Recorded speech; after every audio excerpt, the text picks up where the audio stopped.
Hello, and welcome to Marshmellow Reads. I am Marcy, and tonight we are going to be celebrating my 100 subs. We will be looking back on my time in BookTube and celebrating the best books among those that I have read during that time, in a variety of categories.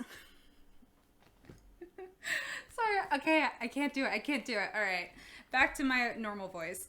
Hi, I'm Marcy, and like I said, we're going to be going through some of my favorite books that I have read in this year and a half that I have been on BookTube, and I decided to get all fancy. I think this is the first time ever that I've worn these pearls. These earrings were originally part of my wedding outfit before we had to scrap that whole thing. I hope to still wear them one day, but for today, they're going to be fancy on me. Okay. This is just going to be a fun little video. I made some derpy trophies for each of the categories, and we're just going to have fun and celebrate this milestone for my channel. But before we get into the awards, I want to give you all a heartfelt thank you for subscribing to my channel. I had very little expectations for what this was going to be like when I first started BookTube, and I've really enjoyed my time on here. I've made a couple friends and really have just enjoyed this as a creative outlet for my time going through grad school and just like being a young adult in a pandemic. So this has been a very, very nice outlet. So thank you all for coming to watch my videos when you feel like it, and love hearing you talk about how you enjoyed a book I recommended or something. So once again, thank you all, and let's get to it. I guess award shows typically are in a specific order, from like least impressive to most impressive, whatever, like best picture. I did not put these in any order, so we're gonna start with the best hate read. This is a book that I was so confused while reading. I expected it to be a mystery thriller, but there was some romance elements that I was not expecting, and the twists kept coming, and I was so confused, but very intrigued, and I hate read it all the way to the end. Like, I flew through the final quarter of this book, and I'm happy I did it. And the winner of the best hate read is, I don't actually have a card, Verity by Colleen Hoover. Yes. Oh, what a fucking weird book. I have like 4 IRL friends that have rated this 5 stars, so I was so curious. I was like, if you all liked it, I was probably also gonna like it. And I don't know, this was my first and honestly maybe my last Colleen Hoover book. It threw me for such a loop. I just highlighted left and right, and I left notes on the highlights like, this girl is too horny and it's getting weird. And I was not expecting so many mentions of sex, and the main character seems to be dealing with some internalized misogyny. I just had so many questions, and the book was flying off the rails by the time the climax hit, and I just couldn't put it down. Wow, what an experience. Congratulations, Verity. The next category in tonight's award show is the biggest disappointment I've read during my time on BookTube. It is not something I take pleasure in, but this book, I still think about it. I read it over a year ago, and I can still go into a fully detailed rant because the hate has been burning in my heart since the moment I read it. And the award for most disappointing read goes to King of Crows by Little Gray. Yes, I know, what a shock. I made an entire rant review about it if you want to hear more specific details about why this was so disappointing. But I love this series. I still really enjoyed the first 3 books in this series and would reread them. I'd probably even reread this one just to hate read it. And I just was so confused as to how this was the true ending that she had envisioned. Like, were you rushed? Were you running out of money? I did not understand. But yeah, I still overall enjoyed the series. This finale it just wasn't it. The next category we have is my current favorite author. This was a difficult decision for the Academy to make. Me. I have found so many wonderful new authors. New to me, new to the literary world as a whole, and I've really enjoyed getting to experience so many new takes on literature and fiction, and there is one that has shined brighter than the rest, and the winner of my current favorite author is Becky Chambers. Oh, congratulations, girl. You are fantastic. I will read literally every book she will ever publish. Like, I don't know if I'm ever going to stop being a mega fangirl of hers. Like, everything is just, it's so wholesome. It has great interpersonal relationships, and I am all about the characters. Like, I have, through my booktube journey, I have learned that the most important part of a story is usually going to be the characters for me. The plot, yeah, I hope it's interesting, but, it's not my main driving force. I love good world building, but if the characters aren't there, I'm not going to be in it. But Becky Chambers has not let me down yet. I adore her very much, and I wish her all of the success. The winner of the next category was teased in my mid-year freakout tag video. This is Best Movie/TV Adaptation of a Book. There were some good contenders out there, but there was one that got me right in the heart. And technically I still haven't finished it because I don't want it to be over, even though, like, I know what happens in the story. But anyway, the winner of Best Movie/TV Adaptation is Heartstopper. Oh, wonderful. Oh, beautiful. Just, if you have not read the collection of volumes or the webcomic by Alice Oseman, please give it a shot. It is just, it's the cutest. I want to squeeze it because it's so cute and I want to die. I love the series as a whole, and the adaptation, I think, did a really good job of its casting. Like, Nick and Charlie feel right. Like, I wouldn't say Charlie looks 100% like I expected him to look, but that didn't really matter. Like, very quickly, I got a feeling for his character and his acting and bringing this character to the screen, and I think he did a great job. I'm sorry, I don't know the actor's name, but everyone in this series so far has done a great job. I even got a bonus, Olivia Colman I wasn't expecting, fantastic, as Nick's mom, and I am so happy that we got to see more of the side characters and side relationships, like with Tara and Darcy, and Elle and Tao. They're so dumb and so cute. I love it very much. If you have access to Netflix, I highly recommend you checking it out. Next is a bit weird for me to talk about, but I figured if I'm, doing a whole award show for my channel, I might as well talk about the best video I have made so far. And like every other best of category, really it's just my opinion, my favorite one of this category. I like all of my recommendation videos. I think those are some of my favorite videos to make, favorite videos to think of, make lists for, read through, and pick through. I love recommendation videos. I'm currently working on a witch-themed one, but my favorite is one of them. The winner of the best video I have made on BookTube so far is horror novel recommendations for 2021. Ugh, great hat, great list of books. I love it. I love it so much. I wish I have read way more horror books this year. Like, I read a good amount, but not enough to really make another video. I think I'll have to take a look where I'm at in September when I film my October videos.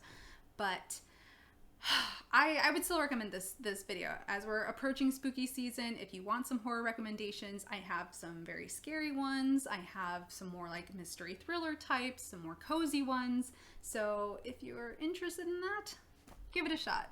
On to some genre awards. So first we have the best sci-fi book I have read. I read a lot of sci-fi, and this one was pretty hard to pick, but there's a variety of different series that I love, different standalones that I love, but this one in particular just felt very appropriate to the moment and the time that I read it, even though it wasn't written with this in mind, but the pieces fit together so well. The best sci-fi book I have read so far in my booktube career is Spin by Robert Charles Wilson. I read this at the very beginning of 2022. It was like right, I started it technically last year and then finished it right in January. I love this book so very much. If I had more free time to devote to individual videos on individual books, I would absolutely do a deep dive into Spin. I think this is such a good book about the pandemic. Even though it was written in 2005, I think it does a great job describing the world's experience in this unprecedented event. Like it just felt so accurate. And yes, the life-changing event for the entire world in this book is one night the stars and the moon, they disappear completely, and the night sky is black, and people don't know why. It just disappeared and didn't come back. People were born and raised in a time when there wasn't any stars in the sky, similar to how some kids nowadays were born into or like don't have any memories from before the COVID pandemic. And there's just so many parallels, like how at the very beginning there was a lot of confusion on what to do and why it was happening, the rise of conspiracy theories, and how the wealthy, that the people who were already wealthy were using this unprecedented event to make so much fucking money. It's fantastic. I think everyone should give this one a shot. The next category is the best fantasy novel I have read. And like I said, with sci-fi, there were so many that I could have chosen, but there is one that has stuck in my mind ever since I read it. And it just surprised me in every way. And I wasn't expecting it to. And it absolutely deserves this award. The winner is The Dragon Republic by R.F. Kuang. Great stuff. Oh man, I love this one. I love the winged invention made by Katai for Rin.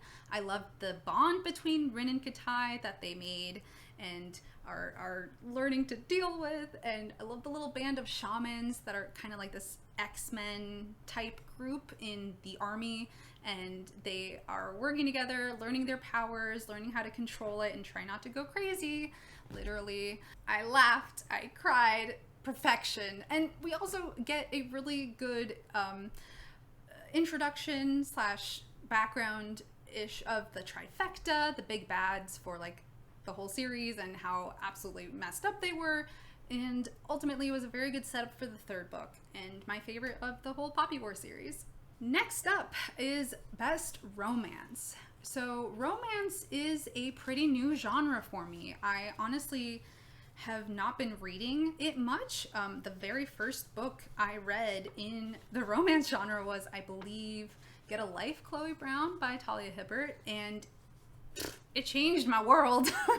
I grew up kind of like sneering or like feeling smug for not reading romance because I thought it was beneath me somehow, but like, I don't know, that was some not like other girls nonsense that I eventually grew out of, and I'm very happy I did because this is a great genre. Yeah, not every romance book is going to be to my taste, but a lot are, especially this one. The winner of Best Romance goes to Act Your Age, Eve Brown, also by Talia Hibbert. So this is the third book in that series. 12-inch purple dildo. Do I need to say more? Okay, I will. Eve, the youngest brown sister, she is forced to finally get her shit together and hold down a real job. And even though she hits Jacob with her car, he hires her to cook for his bed and breakfast. Like, he is a wound up hottie. She is a sparkling hot mess. But they go so well together. And I recently learned that Talia Hibbert has a few bonus epilogues up on her website, including one for actor A.G. Brown. I know what I'm doing tonight, and I'm very excited. Next up, we have Best Memoir. I love memoirs. I didn't know this about myself until somewhat recently when I just kept devouring them. But this one was both stunning in its story.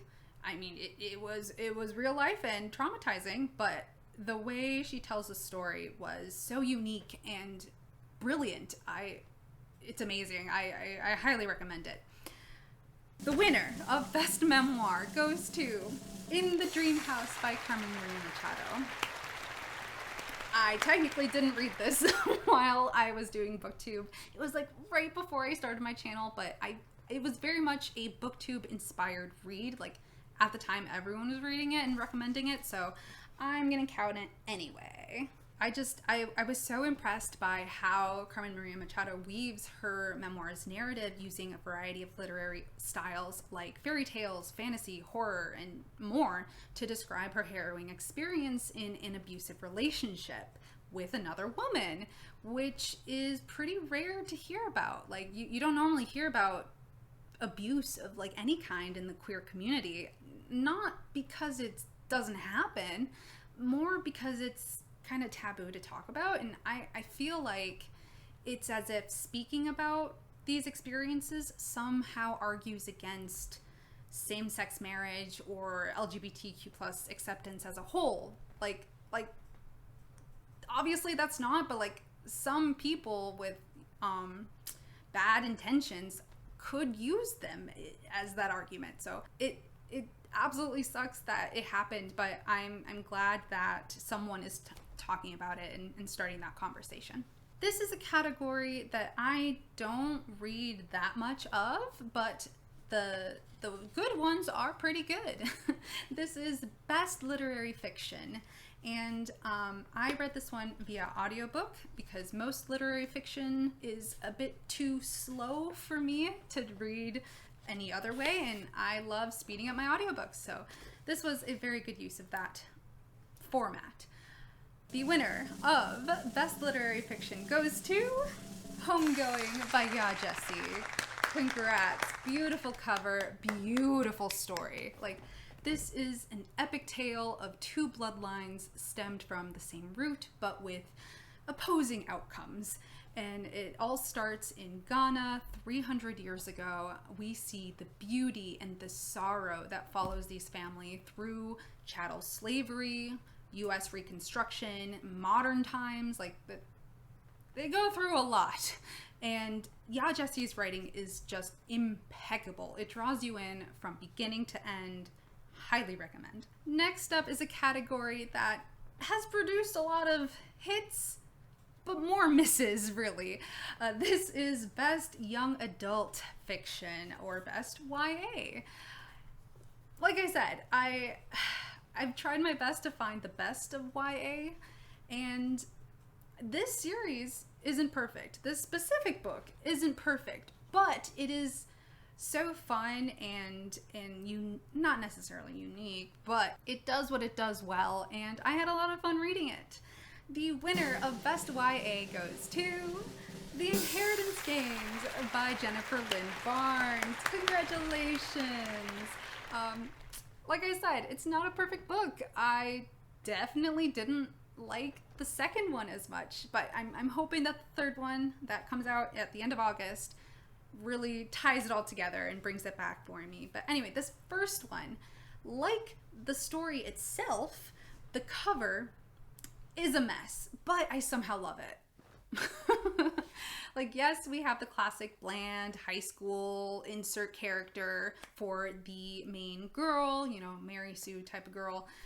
And somehow she has managed to attract the attention and desire of two hot rich boys, and also has this mysterious, massive inheritance from these boys' grandfather, and it's wild. I do not enjoy this series for its love triangle. Like, there are some moments in it, in interactions with the two boys, that I enjoy. I don't really, like, I have a preference, but like, I don't care that much. What keeps me coming back is the mystery and the setting. Like I said, we have a mysterious inheritance, a massive mansion filled with secret passageways, plane hopping to look for clues at the family's various fancy real estate properties. It's so fun, and it scratches my Nancy Drew itch real good, and I can't wait to devour the third book. In our second to last category, we have horror, the best horror that I've read. It is up there with sci-fi and fantasy. I think it's probably my third most read genre at this point in time. I love a good horror book series, usually standalones, honestly. I love being scared. I love horror movies. I'm currently going through a horror movie phase.